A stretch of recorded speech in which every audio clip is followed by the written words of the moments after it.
Hey guys, AJ here, back with another live for you. So today, guys, I hope you're having a good week.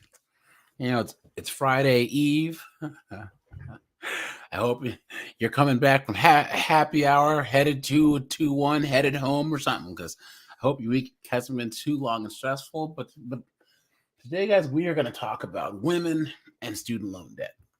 Well, just debt in general.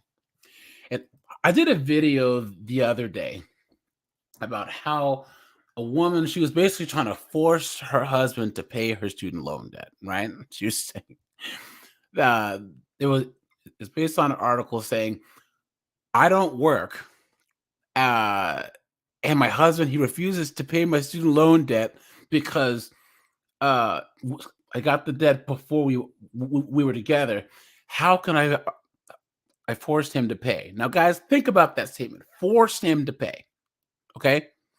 The one thing that I can say is the best part about that article is that this woman's brutally honest. I want him to pay. I don't want to pay for this crap. So you gotta give her props for like at least being brutally honest about the whole thing, right? So guys, let's talk a little bit about women in debt. Okay, you guys, never, ever, ever, ever, ever, ever, ever date a woman who has student loan debt, any type of debt. All right, don't do it. Okay, I don't care if it's car loans, just regular credit card debt, because it's probably for some car that they got screwed over on some high interest loan for. I would say that a mortgage is iffy, but a lot of young women now take out these mortgages on these condos and have these $700-800 a month condo fees, right? So, guys, any woman who has student loan debt, credit card debt, medical debt, okay? Because a lot of times, a lot of these women don't have health insurance, and they'll fall and break a leg or whatever, and end up having lots of debt. So, guys, let's just go down the list. Credit card debt is obvious, right? Guys, don't ever be with a woman who has massive amounts of credit card debt. And I know women personally that have $40,000-50,000 worth of credit card debt. And these are credit cards that are at 20% interest rates. Absolute clown world, right? Then there's student loan debt.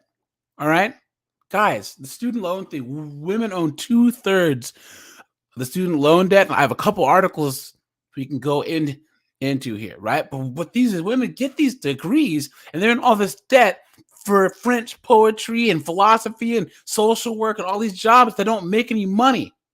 All right, we already went over medical debt. A lot of women don't have health insurance, or they have the most basic coverage, and they'll fall, hit their leg. Or I know a woman who got pregnant, had no health insurance, and then she's still paying on the hospital bills, right? Car loans. Women buy more luxury cars than men do, right? Oftentimes it's like used ones, like used Benzes and used Infinities and all these cars where they have these high interest loans, driving an unreliable piece of crap car that has a nice badge on it, and then they want you to fix it and maintain it and help them pay off the loan. And then once again, guys, mortgages. More women own condos, right? They're buying these condos up, and you might think, AJ, what's wrong with that? Well, they have the mortgage and they have whatchamacallit? It's like an HOA, but for condos, right? And that could be $700-800 a month, a condo fee. Absolute clown world. And they want help paying that off because, guys, we all know that a lot of them say that if you're in a relationship, it's my money is my money and your money is my money, right? And guys, let's just go down here. Reasons to stay away for women who have lots of debt. Number one, they're looking for someone to save them, right? All these strong and independent chicks. Oh yeah, wow, I'm strong and independent, right? But then they have all the student loan debt. all this credit card debt, and then they hit 33, 35, and they want you to swoop in when you've been scrimping and saving, investing, not having student loans to pay off their debt. Guys, don't do it. Do not do it, right? The next one, it's a waste of time. It's a waste of time because you're going to argue about money automatically, right? If you have a woman who doesn't have a lot of debt, you might argue about money, but if they have debt that they're struggling to pay and you're out there chilling with no debt, investing, they're going to be jealous and whine and bitch and moan, okay? Number 3, waste of money. Guys, I think there was a video in 2017 that went viral because this knucklehead, instead of paying off his wife's, instead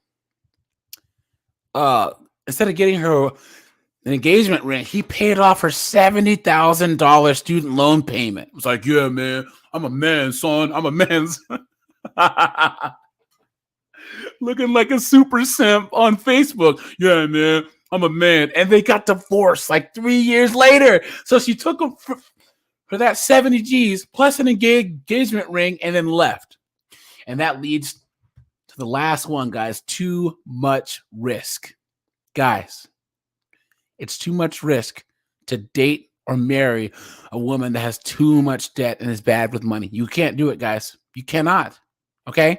And this isn't trying to say it's a scarcity mindset, blah, blah, blah. I'm saying that you got to be smart in life. You got to be strategic.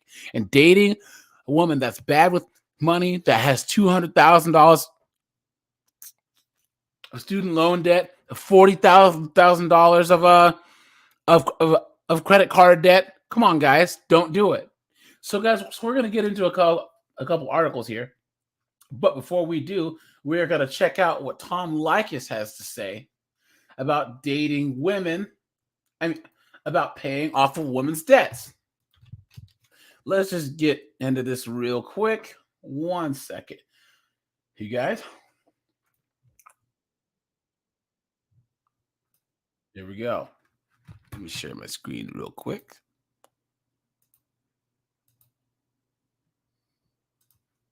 Hey guys, drop a like on the stream and let's get into this. So for those of you guys who don't know who Tom Leykis is, he is the godfather of the red pill. Like, he's been saying red pill stuff. He was on terrestrial radio from the late 90s until the 2000s, right? So I think he was online on radio until about 2012. So here we go, guys. I've been getting just a ton of them, and they seem to deal with issues we tend to talk about. And here's one that was sent in by a listener. It actually originated on a website that I really like and I use a lot called Bankrate.com. Tells you how to find the lowest interest rates on mortgages and other kinds of loans, car loans, what have you. Tells you how to find the highest rates on CDs, savings accounts, checking accounts, what have you. It's a good, useful website that doesn't appear to have some alternative agenda. I use it a lot. For example, if you're looking for the cheapest credit card with the lowest interest rate, that's always a good place to look. So this article originated there. Here was the question for what it says here is Bankrate.com's debt advisor. I guess it's an advice column at Bankrate.com. Says here, my boyfriend has more than $30,000 in credit card debt. So this is a woman who's writing and saying her boyfriend has $30,000 in student loan debt, guys. That is absolutely insane. That he wants me to help pay off. He amassed an additional $30,000 debt 3 years ago. But he rolled that into his mortgage. I don't think I should help pay for any of this debt. Do you agree? Now, of course, the advice columnist is employed to give a very windy answer to this. And we don't know who he is anyway, so let's forget about his answer to this question. I'm going to answer it. First of all, there's a gender question here. If a man wrote this letter, the answer would not be so obvious to people. That's true. Because we're always supposed to help the little ladies out. Yep. Mm-hmm. And I am certain that the guy who answered this question, who essentially agreed with the letter writer that she should not help pay for any of the debt, would have a very different point of view. He'd be singing a different tune. Facts. And I've seen that on like Student Loan Hero, what is it, Nerd Wallet, all these other sites where you see, oh, well, Reddit, all these places where people post these questions about, oh, if some woman goes, my boyfriend has debt, and should I help him? And all the people are like, hell no. Matter of fact, I have some Reddit threads here that I'll share. But when it's the other way around, then a husband goes, should I pay off my wife's debt? Like the video that I showed you guys yesterday, people were like, oh yeah, you have to help her because that's your wife. Damn that, you guys. Don't do it. Do not do it. If the letter writer were a man writing about his girlfriend. But you see, I'm going to make this real simple for you. I don't believe in paying off anybody's debt. Fact. Ever. Ever.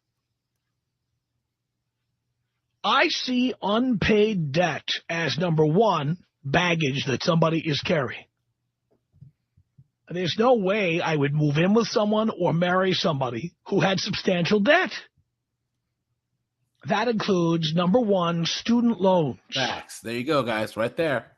Number two, car loans. Number three, credit card debt. I would not be in any situation where I was combining my finances with somebody who had any of those three, because I don't want to be responsible for them. I would not lay my debts on somebody else. By the way, the only debt I have these days is my mortgage. And a lot of men feel that same way, guys. We don't feel like we're entitled to anything. It's even to the point where I know guys that could have got alimony from their ex-wives, and they didn't do it. I know guys who, when they divorced, they were owed half the house, half the equity in the house, but they didn't take it because of this whole, I don't feel entitled to anything. Guys, my advice, if you get divorced and your wife makes more than you, and that's probably the reason why you got divorced, get her for alimony. How about that? Take half the house. How about that? Equality, right? And the only reason I have a mortgage is because my accountant told me don't pay it off. That's cheap money, and you can use it in the stock market, and that's what I've done. And despite the recent activity in the stock market, I make a much higher return on the money that I did not pay back on. It's a secured debt, and the piece of property I have is worth far more than the amount I owe on it. So the net of that is a positive, not a negative. In short, I have a positive net worth. A huge positive net worth. I would not marry, live with, or get engaged to anyone who has student loans, substantial credit card debt, or car loan. Facts. It's simple. Because I don't want to pay their bills. It's not my responsibility to pay their bills. Yep. The fact that somebody has unpaid credit card debt is a sign of real trouble. Unpaid debt is a matter of character. When you borrow money, you are expected to pay it back. And that does not mean pay it off in 27 years.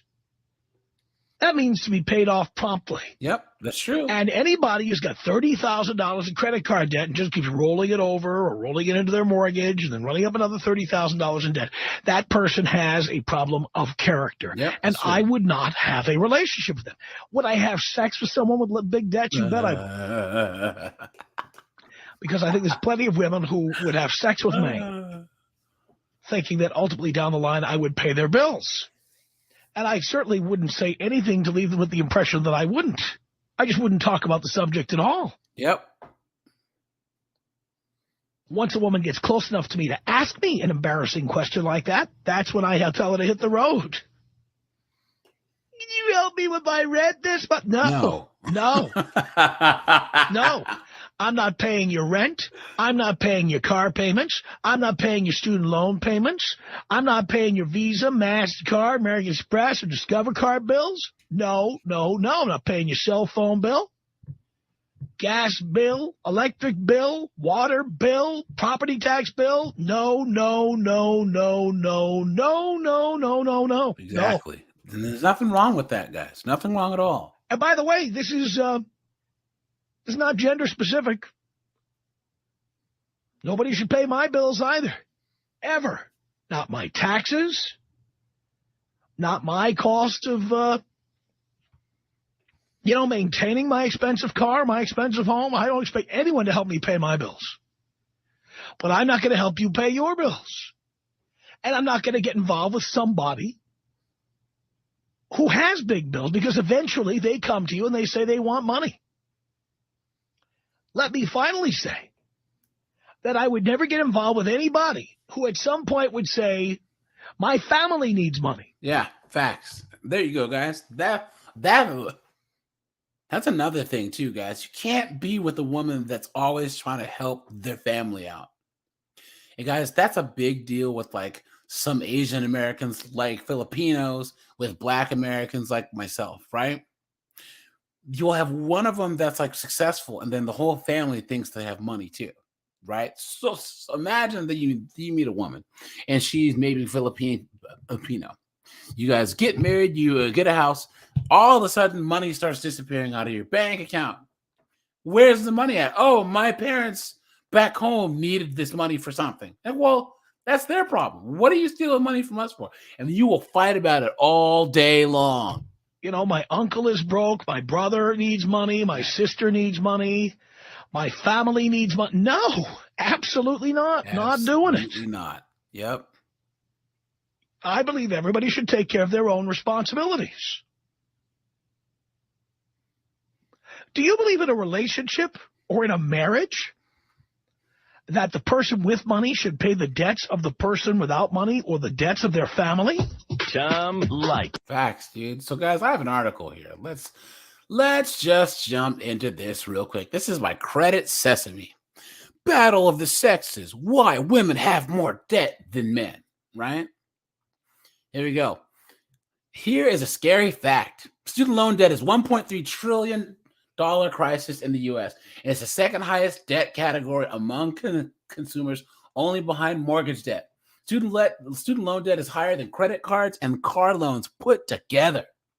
We wondered what student debt looks like by gender and by age. We analyzed anonymous data from Credit Sesame's database of more than 8 million members. It turns out that women have higher debt loads than men. Not only that, but the debt stays with them for longer. Guys, drop in the comments if you are surprised. I'm sure not, right? For instance, by the time meaning women, reach our 30s, women carry 46% more student loan debt than they did in their 20s. That means they have more debt. That means that they take out debt and the interest piles up. So they're not paying it off at all. Absolutely insane. So, for instance, by the time, this makes sense as many adults continue to take on more debt and finish school well beyond their 20s. Look, but men carry just 23% more. So we have half the debt, half the student loan debt at that point. Think about that, guys. Think about the long term for retirement. If you have 23% less debt, if you are more likely in your 30s to have student loan debt, you have half the debt that a woman would have. Unbelievable. It gets more interesting. Women in their 50s carry the same student loan debt from the previous decade. It doesn't rise or fall, so they're carrying debt into their 50s. But men carry 8% less. Women in their 60s finally see a drop, but only 2%, while men's debt load falls by 16%. So look, guys. Increase in debt load from prior decade, 30s for women, 46%. And then it stays the same, and then it's negative 2%. Men, it's 23%, negative 8%. 8%, and negative 16. Wow. Why do women have student debt loads? And more important, why aren't they able to pay off? And guys, what do you think the first thing that they're going to go towards is? Right? Look at this. The gender wage gap means that women earn less.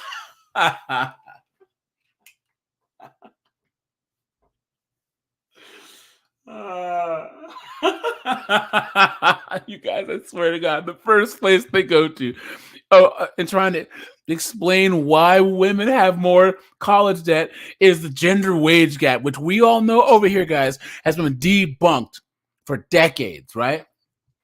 More women go to college, but they get paid less than men.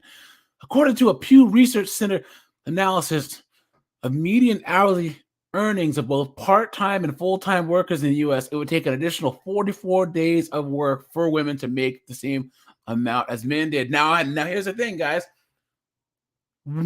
That could equal out because men do work more. We work more hours. Men work 44.5 hours on average, and women work, 36 hours on average. So I wonder if you do that math and add that up per work days in a year, if that would add up, right? But of course, these knuckleheads won't do that analysis. Looking at full-time year-round workers, women earned only 80%. They admit it right there. All they're looking at is women who worked and men who worked. They weren't looking at the types of jobs, negotiation of salaries, overtime, all of that. All they looked at is who worked and what, and the money. A newly released report predicts that the pay gap won't close until the year 2059. And guys, you might ask, why do they keep perpetuating this wage gap foolishness, right? And it's because organizations like NOW and all these women's organizations get funding from the government, and they need to constantly move the goalpost and have a boogeyman or a bad guy so that they can keep women scared and get their money.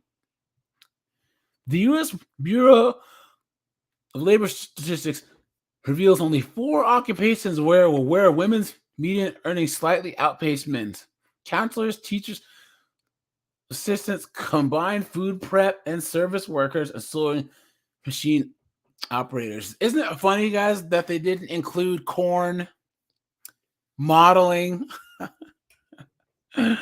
I guess this article was before OF, but they only look for those types because women out earn men. In general, the gender wage gap is the largest in occupations where the medians are higher than average, and the smallest in occupations where a median earnings are smaller.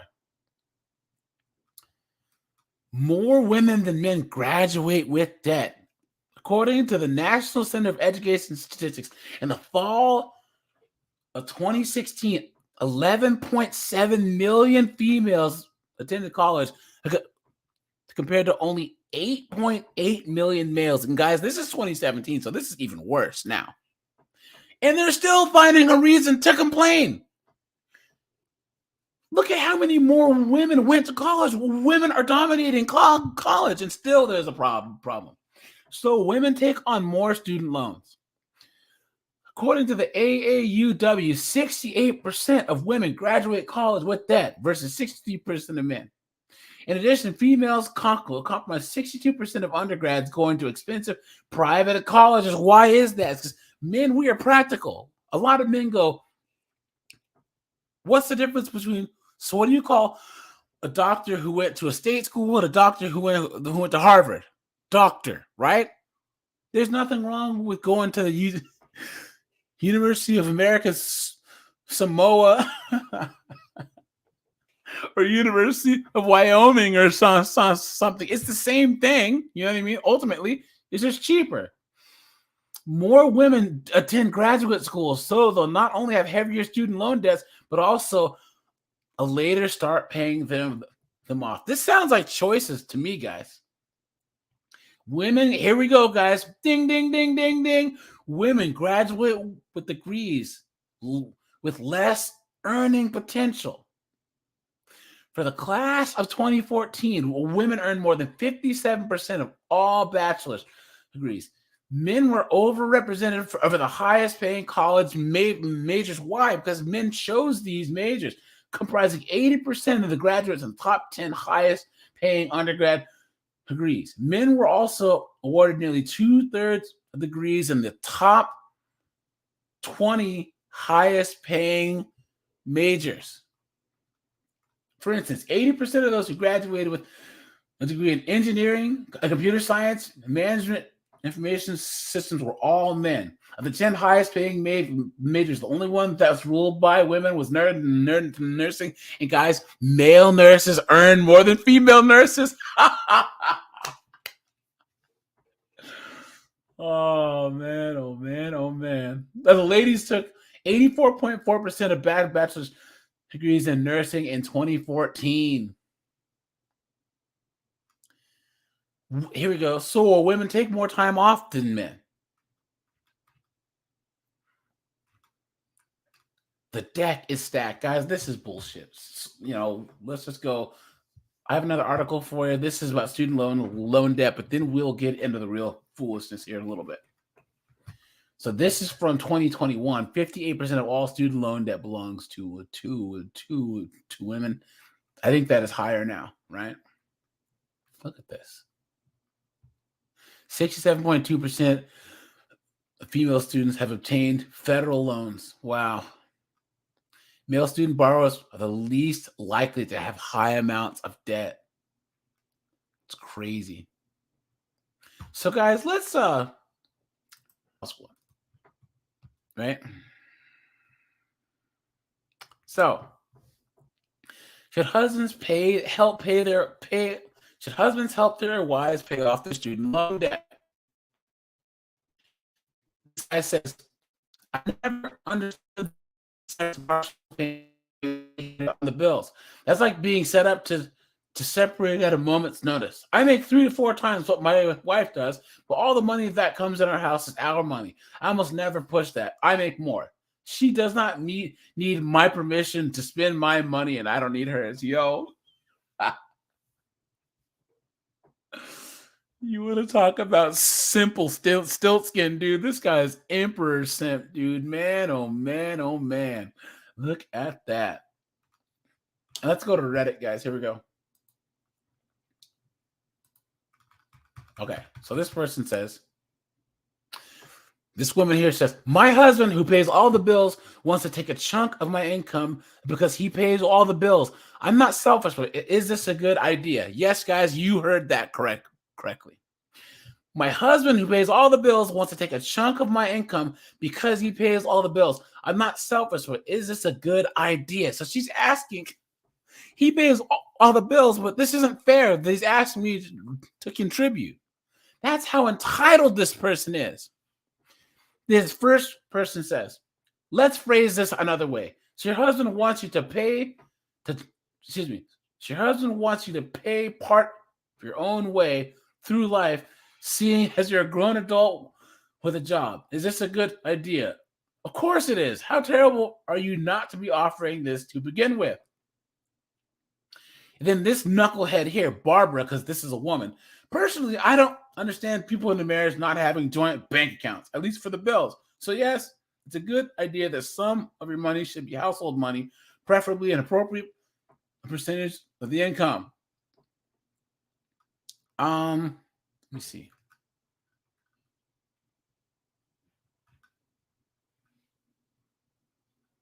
Okay, this person here. Why is he paying all the bills? So what household or common bills do you pay for? How are you contributing to the partnership of the households? There should be a joint account for household where each partner contributes to a reasonable portion of their income to cover up household expenses. If you're getting your paycheck and your deposits made into your account, he cannot touch your money.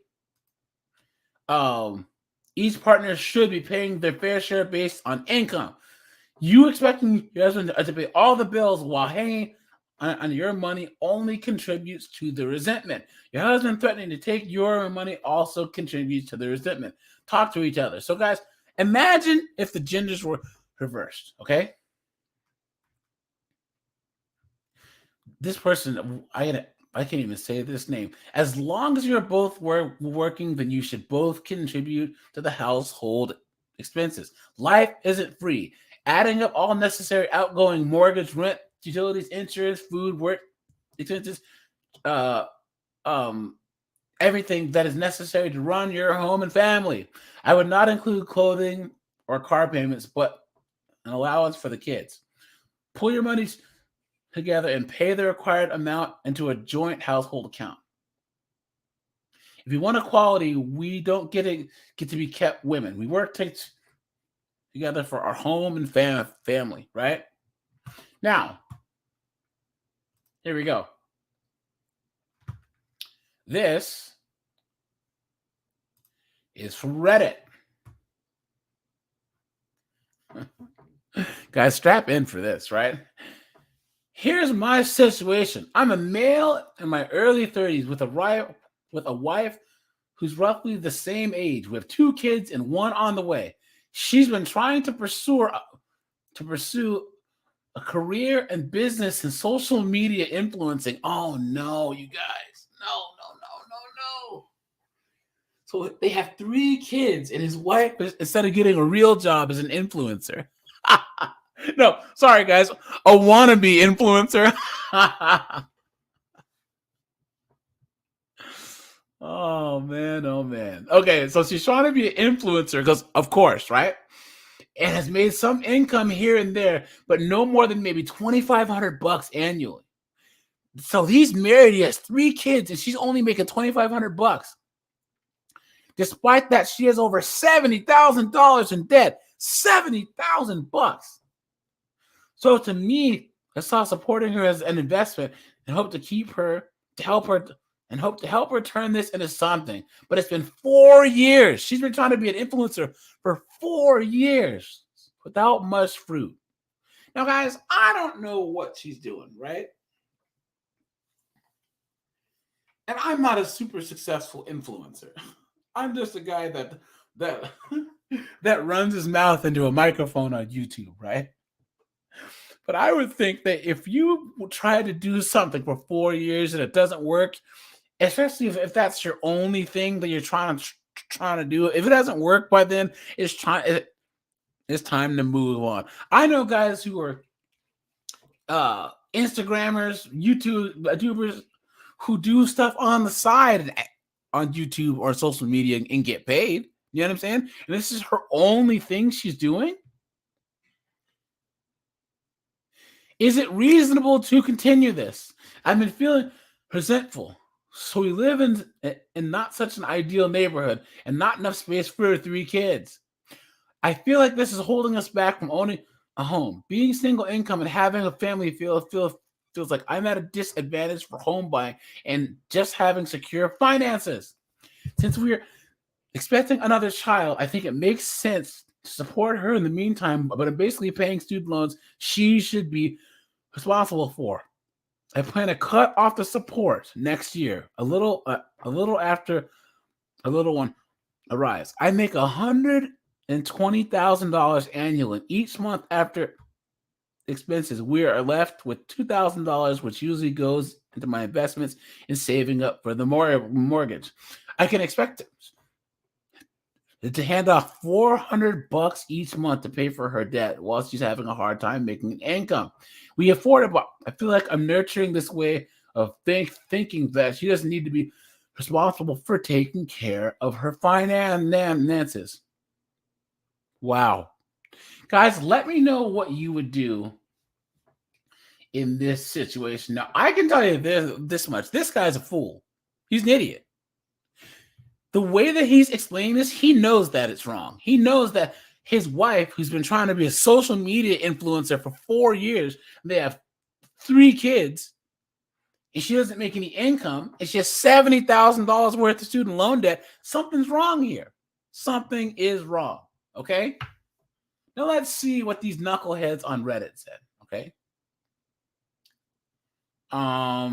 This guy said this seems like our relationships post. Well, this is a finance post, Yui. So, okay. Of course, the spirited lobster person who has to be a woman says, Doug MPA, Cat Wags, Big John. What's going on, guys? Yeah, so this, yes, you are correct. 80% of the student loan debt. Yep. I mean, of the consumer debt. Yep. This person here, for those of you who just joined, this guy makes 120 grand each month. He's trying to save up for a house. His wife, so they have 3 kids. His wife doesn't work because she's trying to be an influencer, quote unquote. She's never made more than $2,500 a year annually. She has $70,000 worth of student loan debt that he's paying for, and he's paying for her, and he's paying for the kids, and he's trying to save up money for a house. Okay? So he's asking Reddit here. And of course, this knucklehead here says, you're married. You need to approach debt together. You need to approach this as a team. What can both of you do to solve this problem so you can have a better life?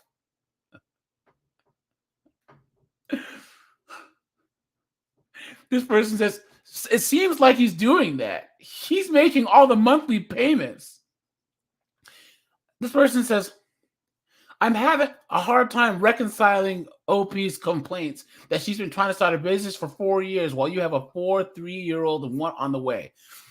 Sure, her goals haven't worked out, but she's been birthing your babies for the last 4 years, so she's been busy. If she's taking care of the kids 24/7, then I'm impressed she's trying to start anything, especially during the stress of the pandemic. You guys need to reset. Of course they blame him. Of course. Guys, this is complete BS. In my opinion, this relationship issue is more than a financial one. Get some counseling. So it's his fault. Of course, counseling costs more money. All these are all women. I'm telling you, they are. He's in the wrong. This is misandry. Agreed. It sounds like the wife has student loans that OP is paying for, and he's not happy about paying. And given the timeline, it sounds like the business started when they had their first kid. I wonder why women keep breeding babies with these kind of people, all while being considered nothing more than livestock. Oh, so of course it's his fault. He's paying all the bills. Oh, look. Whoa. Did I miss this? I'm a male man with my wife, roughly the same age, with 2 kids. Hold on. Someone said that the way that they're reading it, these 2 kids aren't his. Roughly the same age with 2 kids, 3 and 4, and one on the way. She's not towards her investment. Let's look here. Someone says, where is it? If I read right, the first 2 kids are not his. Did anyone else read the same? Sorry if I'm wrong. Person says, that was my understanding as well. All the step parents I know seem to love their partner's kids as if they were their own. OP seems to phrase it as if the 2 kids are her problem, part of his burden. Anyways, so all this is all misandry. He's paying all the bills, but he's a piece of trash. Now, this person seems to have some sense, but so first of all, forget about influencing. This is the first true thing that ever any one of these knuckleheads say. 3 kids is a full-time job, full stop. So your only real options are for her to get a job plus pay childcare, or for you to keep supporting her until all the kids are in school, or never having married this bonehead in the first place. Look, this person does $400 a month for debt is nothing. Just pay it. It's a fraction of what daycare costs. What is wrong with people? He's saying that it was my investment in her debts, because it is. Guys, you always got to be on the lookout for a misandrous language. And then look, all these have to be women. You are married. Her debt is your debt. I'm amazed that people ask these questions on here years after getting married and having children. This is probably a conversation that you should have with her a long time ago. These man, oh man, oh man. Guys, don't ever marry women who have debt. Because you're going to always be the bad guy. Always. So many of these comments are absolutely toxic and not at all recognizing that she's having the OP's babies and taking care of them, which is a full-time job. How much are you contributing in childcare? Please. Guys. Okay, let's just go to a different one because this is really starting to piss me off, right? Guys, here we go. This is in Reddit personal finance. Background. I'm in my later 20s, debt-free, $135K. So he's in his late 20s making $135K. That's what I'm talking about. 6 months emergency fund, solid 401K, and starting to explore other investments. My spouse is also in her late 30s, $40K a year salary, and some emergency savings. Here we go, guys. Here's the red flags, and I need to make a video of this. She went to Culinary Institute of America and has been pursuing her culinary arts career ever since, guys. Never date a woman who went to culinary school. Ever. Don't do it. Do not do it, okay? Problem is, she graduated with nearly $80,000 in student loans into a notoriously low-paying career because of women. Of course, right? Culinary school is the biggest scam I've ever met. Culinary school is like hairdressing school, but hairstylists can actually make decent money. Culinary school, these girls go in there, and some men, but a lot of girls, think that they're going to be some chef working at some expensive restaurant, get all these student loans, and then flip fries, burgers, and baby back ribs at Chili's.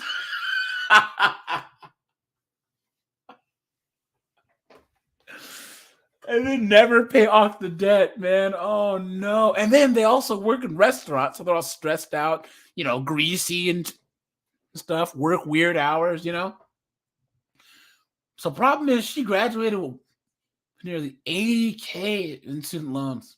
She has several loans, some federal, some private, and some approaching 13% in interest. $80,000, guys, of student loans, 13% interest. Her loan payments are around $900 a month just to make the minimums. And we're living and renting in the New York City area. She's having trouble making bigger dents in the loans. We share the same financial life goals and are passionately in love and want to buy a house. What are the best decisions that we can make now to ensure that we're both, you spelled ensure wrong, that we are both moving in the right direction? Guys, please, someone drop in the comments what you think this moron should do. Because the fact that he's considering this makes him an idiot, a moron, adult. A total moron, right? This first person says, you need to consider your approach to finances within your marriage. Oh, no, he married her already. Oh, no, guys. Oh, no. Oh, no. He married this broad. Oh, no, you guys. Oh, no. Oh, no, you guys. Why? And here we go with this misandrous BS. You need to consider your approach within your marriage. You post these things 100% separate. I'm not saying this is right or wrong, but another way to look at your finances is we make $175K a year. We have six months of an emergency fund. I have a solid 401K and she has $80K student loan debt. And then you say, hey, we could probably pay that off within 2 years while living frugally, and then we could focus on retirement. And look at how much that they want him to sacrifice. This, guys, nothing sums up what I've said more than this moron, this knucklehead's advice. Well, you have to sacrifice because she was irresponsible. Guys, you don't have to do a goddamn thing. How about that? And then this changes the situation drastically because suddenly that debt's very manageable. Maybe you want to take a hybrid approach and just pay down the 13% interest. I suspect your wife is making a lot of financial sacrifices to match your standard of living. What are you talking about? He makes most of the money. Oh, look. Look. I think this is great advice. Truth is, we're not married yet. I posted this to explore more of a hypothetical. Thank God they're not married yet. We're living together for years. So basically, this is women are victims, right? Wow. Well said. I said she has 80K in student loans because those loans are 100% hers in case a divorce unless she co-signed. So they're saying use his emergency fund and rebuild it after the debt is repaid. And guys, here's the thing. Knowing what the divorce rate is, would you ever do this? Would you ever take your money that you saved up your 6 months for your emergency fund and just flush it down the toilet? It's absolute clown world, guys. Unbelievable. Honest question, why wipe out the emergency fund? It seems pretty risky to me. So what if the OP becomes unemployed? Is this a person actually giving a damn about the guy? How about that? I can understand the student loans were a percentage of his emergency fund, but OP stated a 6-month emergency fund and 80K student loans. So I'm guessing it may be that it would only cover half that.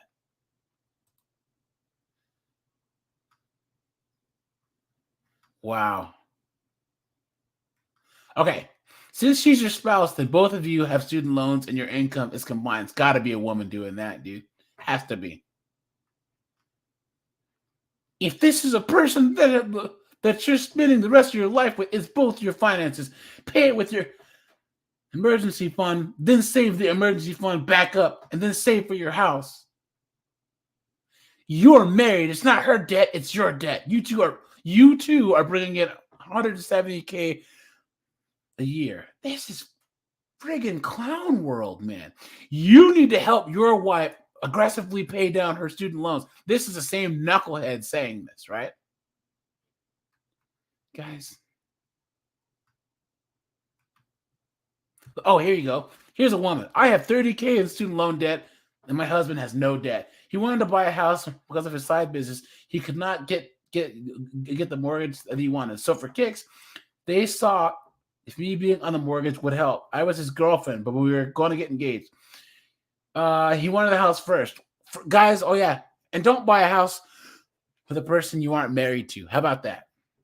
With me, he can get the mortgage plus more money. I already said, take another 30K and pay off the high interest student loan. My now husband didn't hesitate because it meant that I could put more in the house instead of interest investing. It will always be our goal to pay off my loan ASAP, but not going to be him and me forever, but we. Well, that's some foolishness. That's crazy, man. Absolutely crazy. So everyone here is just telling this guy to be a simp. Everyone, every single person here. This is Misandry. Guys, we have, wait, did I show this one? Reddit Canada here. Okay, I have another article here, guys. The truth about women and debt. This is from Real Simple. This is from February 17th, 2023. The economic instability and the lack of maternity leave are compounding women's already heavy student debt. Here's what we can do to create a level playing field. And guys, here, I'm going to Look how they started out. Personal debt is a feminist issue.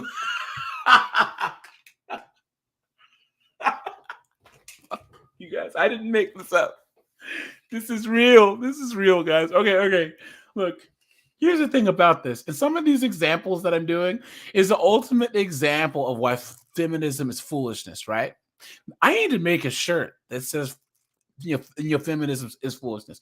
Personal debt is a feminist issue. Personal debt is something that you create for yourself. Most issues that these feminists attack are issues that they cause themselves. Okay? Baby deletion.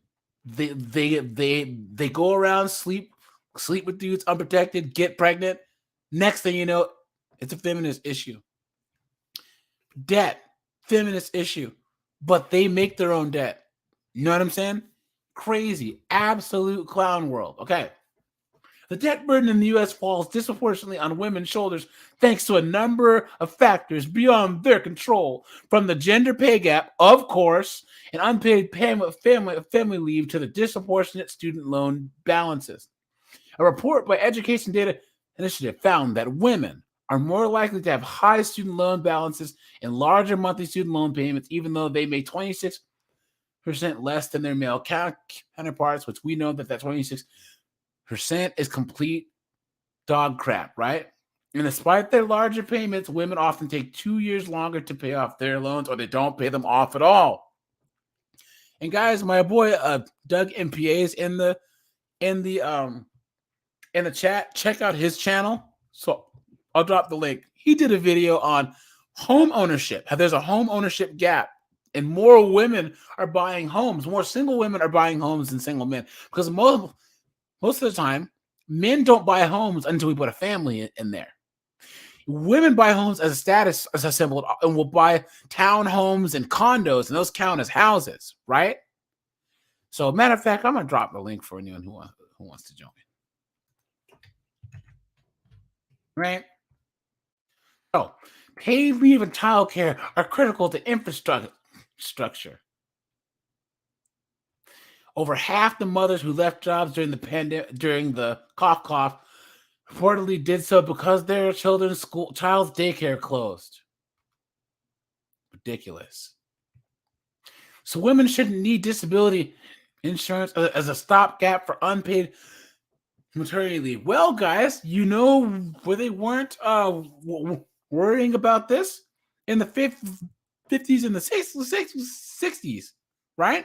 Or even in the 70s and the 80s. Look, when you double the workforce and all women go to work, guys, when I was young, my parents didn't really pay for childcare. There was I think it was my great aunt babysat us, and a lot of my other friends, there was a woman in the neighborhood who was a housewife, and she would watch all the neighborhood kids there while the men and the women went to work. And then what happened is the daycare industry took off, and they basically made it almost illegal or super expensive to have in-home daycare. 70% of women would have no savings left if they had an unpaid 8-week maternity leave. That is absolutely insane. The highest percentage of respondents said that an unpaid 8-week maternity leave would present a major and possibly permanent setback to their finances. Most parents do end up taking unpaid paid leave. And here's the thing. That's fine if you're married, but how many of these single moms out there are in the same predicament, right? Okay, so here we go. Take these 3 steps to level the debt playing field today. Let's see what these knuckleheads have to say to all these women about the debt gap, because there's always some gap. There's a happiness gap, the gender pay gap, the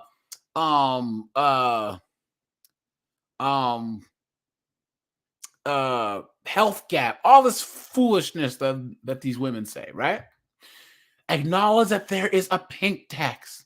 After suffering from depression, Nikita Booth got serious about getting out of her six-figure debt burden. She started documenting her debt-free journey on social media. No, guys, I'm sorry, but we aren't going to rot our brain cells while watching that, right?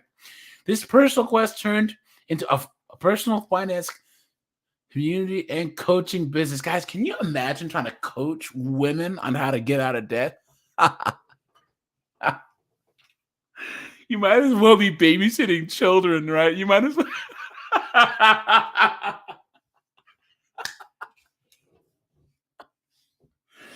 Can you imagine trying to tell these modern women like how to be frugal and how to spend? Oh man, you would be better off corralling cats, right? Okay. She reminds women that pay gap and debt burden are aggravated by the so-called pink gap, the popular name for gender-based price hikes. Women earn a fraction of what men make, and as a result, so women pursue higher education and subsequently more debt in an effort to increase their earning potential and close this gap, but to no avail. Additionally, women pay more for items like clothes and personal care, such as razors, shampoo, feminine care, and the applicable sales tax. Now, guys, this is another thing that I'm saying that I've heard this pink tax is an feminist issue. Look, the first step, recognize that there are lower priced gray razors that function just as well as pricey pinky ones. So in other words, buy like a guy. God, we don't care about name brand stuff. The only name brand stuff we care about is sports teams. Right? But guys, drop in the comments if you actually go to some Gucci or Prada or whatever brand and pay $700 for a shirt. You know what I'm saying? Guys don't do that. All that marketing is specifically for women so they can go, ooh, and buy something more expensive, knowing that there's Costco brand. You know what I'm saying? And for all you guys who, look, I'm not Mr. Fashionista, but I dress well. The clothes don't make the person makes the clothes. You are better off going to the gym, getting it in shape, and wearing Target brand or Costco brand than being some dumpy goof wearing Gucci, Whereas I honestly believe that women think the opposite. How many times do you see these 400-pound girls wearing Prada or having a Prada bag or whatever? You know what I'm saying? Okay. The same goes for shampoo, lotion, and other body care products that are needlessly upsold to women. Needlessly upsold. It's not needless because it works. It works. Women fall for this crap. Institutions and public spaces could go a step further to provide products for women, for you know what I'm saying, and restrooms as with hand soap and toilet tissue rather than charging per piece in vending machines. Teach women and girls about financial literacy. Guys, tell me, look at this. Bank of America's report said that women were less likely to be taught about finance and investing topics by their parents. Guys, even if they were to offer classes, how many women do you know in your personal life are interested in money? I mean, in learning about money and how money works. They're all interested in money. But how many women do you know? This would be the same amount of women that are interested in politics, right? How many young women do you honestly believe are interested in things like politics, like geopolitical matters, and then making money, like actual, like making your money work for you? None. Zero. Zilch, right? They even show that women that own their own businesses and even OF chicks, the ones that have men managing their money make more money because men make more money to save and invest. Women make more money to spend more money. Absolutely insane. Say the lack of financial literacy for women can be costly, as the 2022 TIAA Institute survey found that people with low financial literacy were 6 times more likely to have trouble making ends meet. And here's the last one, guys. They always pull this BS. Encourage all men to be allies. And that's why this whole mindset doesn't work. It's because it can't stand on its own.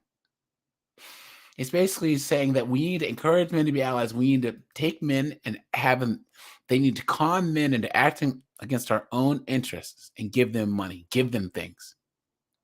Can you name any other ideology or movement in the world that involves uh relying on your opponent to give you things? Say, Booth says that men can be change makers too by acknowledging their privilege to advocate for equal pay for women. Yeah, guys, let's get right on that. This just doesn't look like encouraging their workplace to be transparent about salaries or being transparent about their own earnings. Yeah, guys, so let's just tell everyone in the workplace how much we make. Let's think of a hypothetical scenario. Let's just say that I go in for an interview. And I know that the salary that I want's 145 grand, right? A year. I go in there, I ask for 165. Being smart, negotiating. I negotiate down to 145, boom, I get my salary. I'm happy. They want you to go around and tell someone else that you don't know that, hey, even though I did all this work negotiating, and being savvy and using my negotiation skills, you can just get what I got with no work. Absolutely insane. Guys, they want equal outcomes. Women have equal opportunity, but they're so lazy that they want equal outcomes. And they're always thinking this victimhood means that they think that someone's getting more than them. Okay. It can also look like encouraging discussions about the gender pay gap among family and friends and holding space for women in their lives to share their experience. This empowerment and having open and honest discussions, I believe, can help bring about change. Yeah, they want open and honest discussions where that it's presupposed that there's a pay gap. Because I guarantee they wouldn't consider it to be open and honest if you were saying, I think that pay gap is bullshit, right? Fathers, brothers, friends, and partners can encourage and help the women in their lives to establish an emergency fund of 3 to 6 months. Guys, I'm going to read this again, just in case you didn't hear. Fathers, brothers, friends, and partners can encourage and help women in their lives to establish an emergency fund of 3 to 6 months of their expenses. Having a healthy savings cushions could help prevent minor problems from ballooning into large-scale, long-lasting debt. Guys, what they're saying inadvertently is fathers, brothers, friends, just give these women money.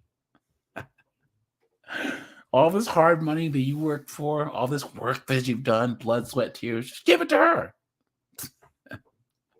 But that's the basis of this ideology, right?